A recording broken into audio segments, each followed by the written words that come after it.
मशरक़ वस्ती में जारी बहरान के तनाजुर में ऐवान सदर में आला सतह का इजलास हुआ। तेल की फराहमी मुमकिन बनाने के हवाले से जो रुकावटें हैं और पेट्रोलियम मसनूआत की बढ़ती कीमतें हैं, उसके तनाजुर में मुल्क के मुआशी और तवानाई सूरत हाल का जायज़ा लिया गया, जबकि खित्ते की सिक्योरिटी सूरत हाल भी ज़ेर गौर आई। इजलास में वज़ीर आज़म मोहम्मद शहबाज शरीफ, फील्ड मार्शल सैयद आसिम मुनीर और मुल्क की मरकज़ी क़यादत ने शिरकत की।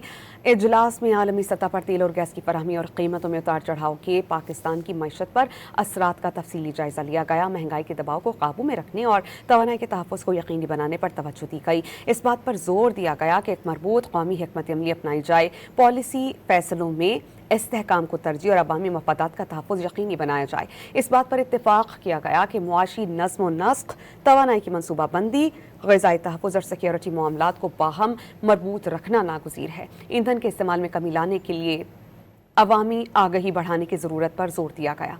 पब्लिक ट्रांसपोर्टेशन के इस्तेमाल और मुश्तरका सफ़री निज़ाम की हौसला अफजाई पर भी जोर दिया गया।